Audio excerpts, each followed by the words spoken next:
참 반갑습니다. 오늘 말라기를 가도록 하겠습니다. 이 말라기서는 구약 성경의 맨 마지막에 기록된 책이 이 말라기죠. 또 소선지서, 대선지서를 비롯해서 모든 선지서 17권 중에서 가장 마지막에 기록된 책이 이 말라기입니다.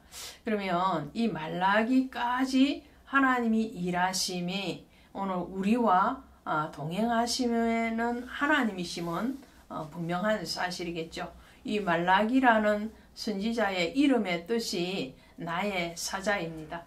나의 사자에게 하나님이 말씀을 주시고 그 말씀을 또한 하나님의 사람인 유다 백성들, 이스라엘 백성들, 또 오늘날 교회와 성도들에게 하시는 말씀이겠죠. 자, 이 말라기의 어떤 시대적인 배경을 우리가 먼저 이해하고 가도록 하겠습니다. 성경을 묵상하실 때에 여러분이 놓치지 말아야 할 것이 뭐냐면 그 시대적인 배경, 또 역사적인 배경, 문화의 배경을 놓치지 말아야 됩니다.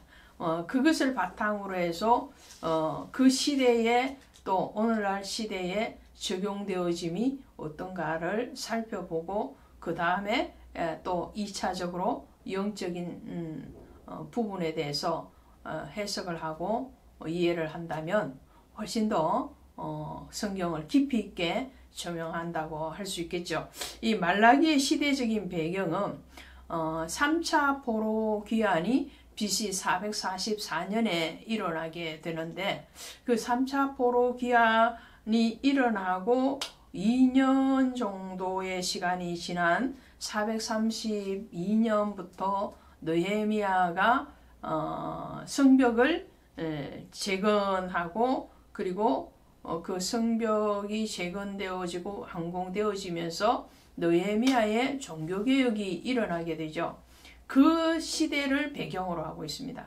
그러니까 느헤미야와 동시대에 사역을 했던 사람이 말라기라고 이해를 하시면 되겠죠.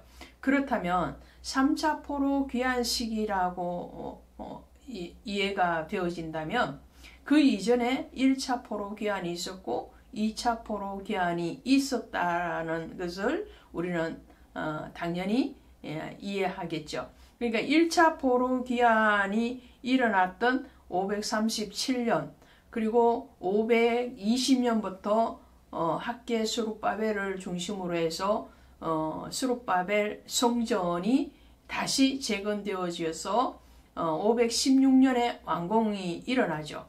그리고 스가랴서가 기록될 때가 520년입니다. 그러면 이 말라기가 기록된 시기가 432년 전후로 하면 약 100년 가까이의 시간이 지난 시점이라는 것을 알 수가 있겠죠.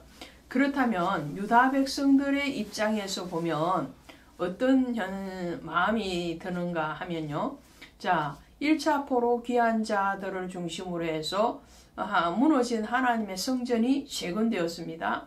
그리고 그 재건된 성전에서 에스라가 2차 포로 귀환 자로 들어와서 다시 심령의 회복의 운동, 성전 재건, 외벽의 성전 재건뿐만 아니라 마음의 성전의 재건함이 운동이 일어났거든요. 그리고 느헤미야가 돌아와서 단 52일 만에 예루살렘 성벽을 다시 수리가 끝납니다. 재건이 일어나는 거죠. 그런 상태면 유다 백성들의 생각 그리고 이전에 학계나 스룹바벨이나 또 스가랴나 이런 선지자를 통해서 했던 메시아의 왕국 그리고 메시아의 오심에 대해서 기대가 이제는 때가 되었다 이렇게 생각을 하게끔 되어 있죠. 왜냐하면 그 중간에 시간이 이미 성전이 재건되고도 100년 정도의 시간이 지난 시점이기 때문에 그런 생각이 드는 것은 당연하겠죠. 그러함에도 불구하고 그들이 기대했던 메시아 왕국 평화의 왕국은 아직 이루어지지 않았다라는 거죠. 거기에 대해서 절망하고 좌절하는 그 시점을 기준으로 해서 지금 말라기를 통해서 하나님 다시 그들에게 메시아 왕국은 분명하게 도래할 것이고 분명하게 예수 그리스도는 오실 것이다. 거기에 대해서 의심하는 것이 아니고 너희의 어떤 신앙의 그 모습들을 다시 점검해라 라는 말씀을 하시는 것이 이 말라기라고 할 수 있겠습니다. 자, 오늘 보시면 1절에서 이스라엘에게 말씀하신 경고라 그랬죠. 이 경고라는 것은 지금 위험 수위에 있다 이런 말이죠. 위험 수위에 있을 때에 경고해서 그것을 다시 돌이키고 회복시키는 거죠. 그렇지 아니할 때는 그 위험 수위를 넘어가면 심판이 이제 오는 거죠. 하나님이 지금 이스라엘 백성들에게 또 하나님의 사자라고 지금 부름받은 이 말라기뿐만 아니라 그 당시에 제사장, 선지자들에게 또 오늘날 교회와 모든 목회자와 성도들에게 하나님 동일하게 경고의 말씀을 주시고 계시는 것이죠. 자, 하나님이 이렇게 경고의 말씀을 하실 때에 2절에서 하나님이 이렇게 말씀을 하시는 거예요. 여호와께서 이르시되 내가 너희를 사랑하였노라 하나 너희는 이르기를 주께서 어떻게 우리를 사랑하셨나이까 하는도다. 자, 하나님이 내가 너희를 사랑했어. 내가 너희를 사랑해. 이 사랑했어라는 말은요. 우리 한글 성경에서는 완료형이잖아요. 과거형. 그런데 실질적으로 이 말씀 속에는 과거형이 아니에요. 현재 진행형. 과거에 물론 사랑했을 뿐만 아니라 지금도 사랑하고 있고 미래도 사랑한다는 그 완전한 사랑에 대해서 지금 말씀을 하시는 거죠. 예수 그리스도께서 십자가 위에서 죽으시고 우리를 위한 죄의 속죄함을 이루실 때 다 이루셨다라고 말씀하잖아요. 그 다 이루심은 과거의 죄뿐만 아니라 현재의 죄, 미래의 범할 죄까지도 완전히 그리스도 예수의 보혈로 다 속죄함을 입었다라는 말씀을 하시는 것과 같은 거죠. 그래서 내가 너희를 사랑하였다라고 말을 하시는데 근데 이스라엘 백성들은 주께서 어떻게 우리를 사랑하셨나이까? 라고 반문한다는 거죠. 이 아주 도발적인 반문을 하는 거예요. 근데 이 반문이 한 번으로 그치는 것이 아니고요. 말라기서가 4장에까지 있는데 이 4장 안에 8번이나 반복적으로 하나님 앞에 질문을 하고 있는 이스라엘 백성들의 자세, 그들의 심령의 상태를 보게 되는 거죠. 자, 이 1장 2절에 지금 보셨죠. 주께서 어떻게 우리를 사랑하셨나이까. 그 다음에 6절에도 그렇게 되어 있습니다. 6절에도 내 이름을 멸시하는 제사장들아 나 만군의 여호와여 너희에게 이르기를 아들은 그 아버지를 종은 그 주인을 공경하나니 내가 아버지일진데 나를 공경함이 어디 있느냐 내가 주인일진데 나를 두려워함이 어디 있느냐 하나 너희는 이르기를 우리가 어떻게 주의 이름을 멸시하였나이까 하는도다. 하나님이 너희가 나를 멸시했다라고 그러는데 이 제사장들과 백성들은 뭐라고 말을 하느냐면 우리가 어떻게 하나님을 멸시했습니까? 그러니까 죄의식이 없다라는 거예요. 죄에 대한 감각이 지금 없는 거죠. 하나님 앞에 지금 공경하지도 않고 사랑하지도 않고 멸시하지는 그 자신들의 죄가 어디까지 있는지를 모르고 있는 상태. 자, 또 있습니다. 7절 바로 밑에 보시면 하나님 또 말씀을 하시죠. 더러운 떡을 나의 제단에 드리고도 말하기를 우리가 어떻게 주를 더럽혔나이까 하는도다. 이는 너희가 여호와의 식탁을 경멸히 여길 것이라 말하기 때문이라. 자, 여호와의 식탁을 경멸히 여길 것이라. 하나님 하나님 앞에 제물 드리는 것에 대해서 아주 천대한다는 거죠.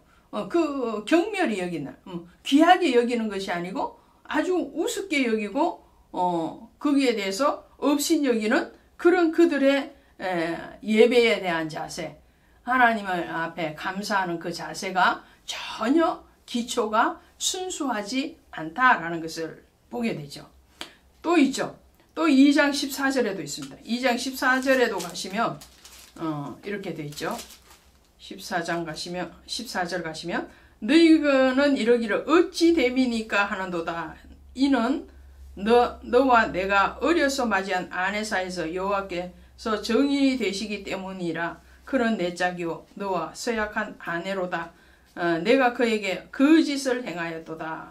자, 하나님이 아내를 짝지어 줬는데 그 짝지어 줌에 대해서 거룩을 행하지 않다는 거죠. 괴사를 행해야 했다. 그렇게 말씀을 하시죠. 또 있습니다. 17절, 2장 17절에도 너희가 말로 여호와를 괴롭게 하고도 이러기를 우리가 어떻게 여호와를 괴롭게 하였나이까 하는도다. 또 3장 7절, 8절, 13절에도 그렇게 반복을 하고 있습니다. 3장 7절에 가시면 이렇게 되어 있죠. 우리가 어떻게 하여야 돌아가리이까 하는도다. 또 3장 8절에도 우리가 어떻게 주의 것을 도둑질 하였나이까 하는도다. 또 3장 13절에도 가시면 우리가 무슨 말로 주를 대적하였나이까 하는도다. 이게 뭔가요? 이 이스라엘 백성들이 지금 지도자로부터 백성들까지 다 그렇게 말을 하거든요. 하나님의 종, 하나님의 사자로 불렀던 그 유다의 제사장들, 선지자들, 그리고 그 유다의 모든 백성들에 이르기까지 그들은 하나님 앞에 반역하고 하나님 앞에 순수한 그 사랑, 그 감사에 대해서 전혀 그 방향성을 잃어버리고 있는 그들의 모습을 본다는 거죠. 얼마나 뻔뻔스러운 이스라엘의 모습을 보고 있는지 모른지요. 자, 하나님은 내가 너희를 사랑하였고 너희가 나에 대해서 정말 괴사를 행하고 나를 경멸하고 내 마음을 괴롭히게 함에 대해서 너희가 깨닫기를 원한다 라고 요청을 하고 계시는 거죠. 자, 하나님은 그러시면서 이렇게 말씀을 하시는 거예요. 자, 11절에 가시면 만군의 여호와가 이르노라. 해 뜨는 곳에서부터 해 지는 곳에까지 이방 민족 중에서 내 이름이 크게 될 것이라.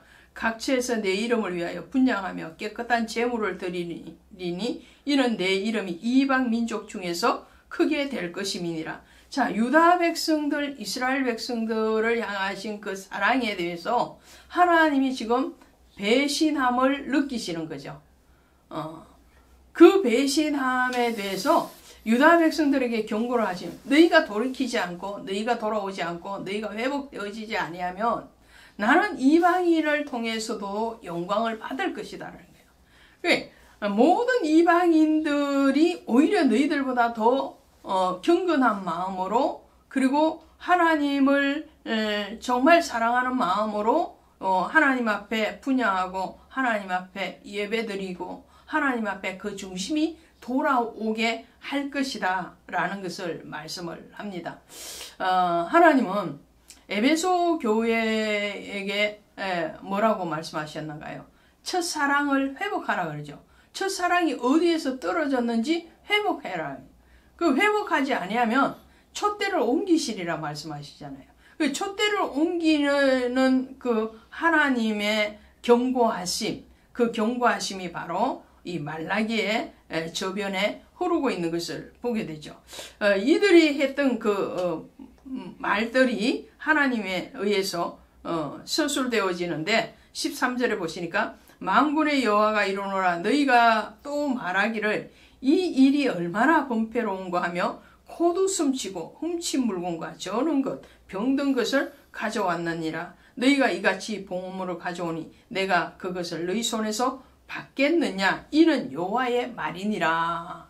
자, 하나님 앞에 짐승의 제사를 드리니까 짐승을 끌고 와서 그 짐승을 하나님 앞에 드려야 되는데, 예배를 드리는 그 마음이 삐뚤어져 있고 방향성이 지금 다른 길로 가고 있기 때문에 그들이 하나님 앞에 드려지는 제물도 어떻게 해요? 정상적인 제물, 좋은 것, 첫 것, 첫 열매, 그거 드리지 않는다는 거예요. 훔친 것, 저는 것, 병든 것, 정말 율법적으로 드리지 말아라 그러는 것들을 더 드린다는 거예요. 이 훔친 것, 저는 것, 병든 것, 이게 뭔가요? 그 마음이 하나님 앞에 정직하지 않다라는 거죠. 그 마음에 순수함이 없고, 그 마음이 병들어 있고, 그 마음이 하나님 앞에 정도를 걷지 않고 절뚝발이 같이 걷고 있는 그 신앙의 상태를 얘기하는 거죠. 짐승의 예물의 상태를 통해서 그 사람의 상태를 지금 주님이 말씀을 하시면서 너희가 너희의 마음이 중심이 하나님을 향하여 있지 않다. 너희가 지금 바라보는, 그러니까 이 말라기 당시에도 어떻게 해요? 말라기 당시에도 유다는 해방이 되어지지 않았어요. 바벨론 포로에서 3차까지 귀환되어져 왔지만 여전히 그 다스림은 누구의 다스림을 정치적으로 받고 있느냐면은 바사 제국의 다스림을 받고 있잖아요. 그러니까 정치적인 해방이 없다 해서 영적인 자유함을 놓쳐버리는 유다 백성들을 보는 거죠. 신앙의 사람은요, 물론 정치적으로 독립국가가 되어야 되죠. 독립국가가 되어지고 정치적으로도 자유함이 있는 것이 가장 큰 복인 것은 분명하지만, 그러나 그 암흑의, 정치적인 암흑의 시대라고 할지라도 영적으로는 깨어있는 자리에 있어야 된다는 것을 주님이 말씀. 세상의 어떤 정치적인 또 역사적인 그런 시대적인 그런 배경과 상관없이 하나님 앞에 믿음의 선한 경주는 분명한 그 진리를 따라서 해야 된다는 것을 말씀을 하는 것이에요. 그러니까 오늘 말라기의 이 시대적인 상황을 우리가 이해하지만 하나님은 그 시대적인 상황을 뛰어넘어서 어떤 정치적인 그런 여건을 뛰어넘어서 하나님과의 관계 가운데서 신앙으로 바로 세워지기를 원하는 거죠. 마치 다니엘이 바벨론의 포로 가운데 있었지만 그의 신앙이 하나님 앞에 깨어 있었던 것처럼, 요셉이 애굽에 가 있었지만 그의 신앙이 깨어 있었던 것처럼, 정치적으로 환경적으로 어떠한 역사적인 그 배경이 어떠한 상황에 있다 할지라도 흔들림 없이 하나님과의 관계는 말씀 안에서, 성령 안에서 바로 세워져 있어야 되겠다라는 것을 우리는 한 번 더 이 말씀을 통해서 깨닫게 됩니다. 저와 여러분에게도 하나님의 경고의 메시지가 들려지고 오늘 우리가 마음으로부터 주께로 한 걸음 더 다가가고 돌이킴의 역사가 일어나기를 주 예수의 이름으로 축복드립니다. 고맙습니다.